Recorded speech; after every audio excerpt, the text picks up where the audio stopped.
नमस्कार। आप देख रहे हैं जुर्म का सच, जहां हम आपको सच्चे अपराधों की वो कहानियां सुनाते हैं जो न सिर्फ खौफनाक हैं बल्कि सच्चाई से भरपूर भी हैं। ऐसी कहानियां जिनमें अपराधियों की मानसिकता, उनके तरीके और अंत में कैसे कानून का शिकंजा उन पर कसता है, ये सब विस्तार से बताया जाता है। आज हम आपको एक ऐसे सीरियल किलर की दहशतनाक कहानी सुनाने जा रहे हैं जिसने अपने अपराधों को छुपाने की कोशिश तो की, लेकिन उसकी एक गंभीर गलती ने उसे कानून के शिकंजे में पहुंचा दिया।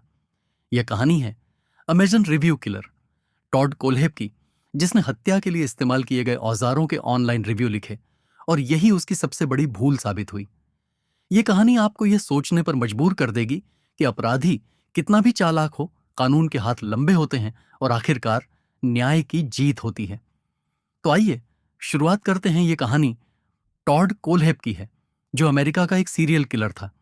उसका नाम तब सुर्खियों में आया जब पुलिस ने उसके कंप्यूटर की तलाशी ली और ऑनलाइन शॉपिंग प्लेटफॉर्मों पर उसके द्वारा लिखे गए अजीब रिव्यू पाए।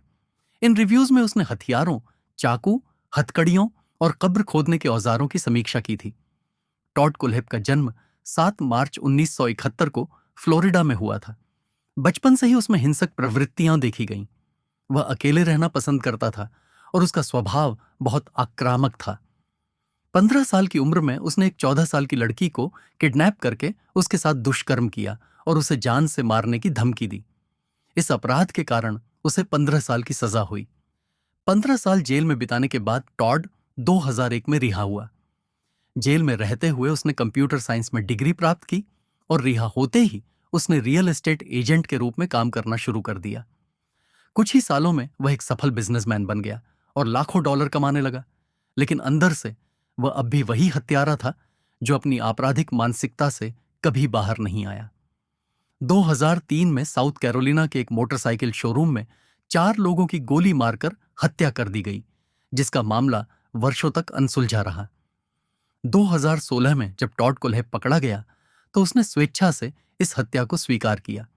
उसने बताया कि उसे शोरूम के कर्मचारियों से पुरानी रंजिश थी, क्योंकि उन्होंने उसे बाइक खरीदने नहीं दी थी और बदले में उसने 4 निर्दोष लोगों की हत्या कर दी। 2016 में काला ब्राउन और उसके बॉयफ्रेंड चार्ल्स डेविड कार्वर लापता हो गए। पुलिस ने उनकी तलाशी शुरू की और मोबाइल लोकेशन ट्रैक करके टॉड कोल्हेब के फार्म हाउस तक पहुंची। जब पुलिस ने वहां छापा मारा तो काला ब्राउन एक कंटेनर में जिंदा पाई गई। वह जंजीरों से बंधी हुई थी और उसने बताया कि उसके बॉयफ्रेंड को टॉड ने उसकी आंखों के सामने गोली मार दी थी।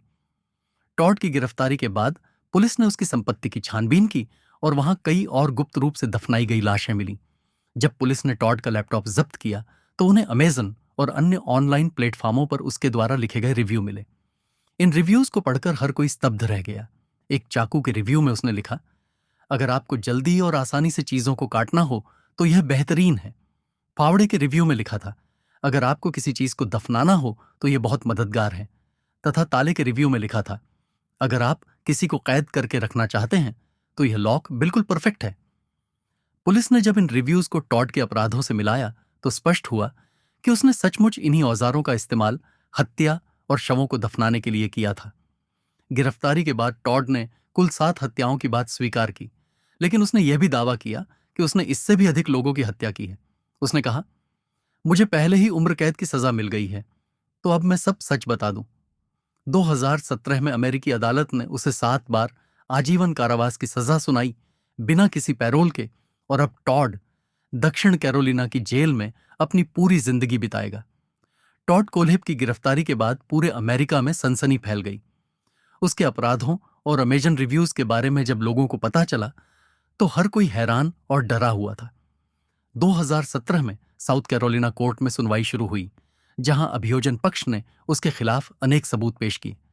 गवाहों के बयान, पुलिस की रिपोर्ट और उसके ऑनलाइन रिव्यूज अदालत में रखे गए।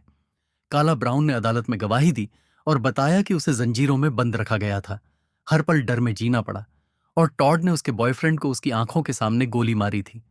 टॉड का कोर्ट में रवैया बिल्कुल भी नरम नहीं था। जब जज ने पूछा कि क्या वह अपने अपराधों पर शर्मिंदा है, तो उसने निराशाजनक अंदाज में कहा, नहीं, मुझे कोई अफसोस नहीं है। इस निर्लज्ज जवाब ने पूरा कोर्ट रूम सन्न कर दिया। अंततः 26 मई 2017 को अदालत ने फैसला सुनाया कि टॉड को 7 हत्याओं के लिए अलग अलग उम्र कैद की सजा दी जाएगी और कोई पैरोल नहीं दी जाएगी। टॉड अब सीधे जेल भेज दिया गया और वह अपनी पूरी जिंदगी जेल में ही बिताएगा। इसके बाद पुलिस ने उसके ऑनलाइन अकाउंट और लैपटॉप के माध्यम से यह पता लगाया कि उसने किस प्रकार से अपने अपराधों को छुपाने के लिए सबूतों को मिटाया। लेकिन उसकी सबसे बड़ी गलती यह हुई कि उसने उन सभी औजारों का विस्तृत रिव्यू ऑनलाइन लिखा था। उसने फावड़े, चाकू, हथकड़ियां, चेन और कटर जैसी वस्तुओं का रिव्यू लिखा, जिसमें उसने उनके गुणों और उपयोगिता का विस्तार से वर्णन किया था। उदाहरण के तौर पर उसने लिखा कि फावड़ा बहुत उपयोगी है, जिससे गहरी खुदाई जल्दी हो जाती है और चाकू से कत्ल करना बहुत आसान होगा। उसने चेन की भी तारीफ की कि यह इतनी मजबूत है कि अगर इसे किसी को बंद कर दिया जाए तो वह खोलते खोलते बूढ़ा हो जाएगा। ये रिव्यूज बाद में उसकी सजा और मुकदमे के सबूत के रूप में सामने आए। पुलिस के सामने आने के बाद अखबार ने उसकी पूरी कहानी छाप दी, जिससे उसकी कहानी और भी सनसनीखेज हो गई। अदालत ने टॉड कोल्हेब को बिना किसी अपील के 7 बार उम्र कैद की सजा दे दी। एक एवरेज व्यक्ति की उम्र लगभग 80 से 90 साल होती है, तो 7 उम्र की सजा उसके लिए जीवन भर की कैद साबित हो गई। आज भी टॉड अमेरिका की जेल में है और उसके खिलाफ ओटीटी प्लेटफॉर्म पर एक सीरीज भी जारी हुई थी, जिसमें उसकी अपराधी मानसिकता और काम की विस्तृत कहानी को दर्शाया गया है। यह कहानी न केवल एक भयावह अपराधी की गाथा है, बल्कि यह भी दर्शाती है कि कैसे अपराधी चाहे कितने भी चालाक क्यों न हो, आखिरकार उन्हें इंसाफ जरूर मिलता है। तो यह थी जुर्म का साच की आज की कहानी।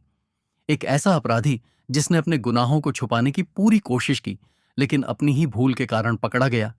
यह कहानी हमें यह सिखाती है कि अपराधी कितना भी चतुर क्यों न हो, कानून के हाथों से बच नहीं सकता। अगर आपको यह कहानी दिलचस्प लगी और आप ऐसी ही सच्ची अपराध कथाएं देखना चाहते हैं, तो हमारे चैनल जुर्म का सच को सब्सक्राइब करें, वीडियो को लाइक करें और अपने विचार कमेंट सेक्शन में जरूर बताएं। हम जल्द ही एक और दिल दहला देने वाली सच्ची अपराध कथा के साथ वापस लौटेंगे।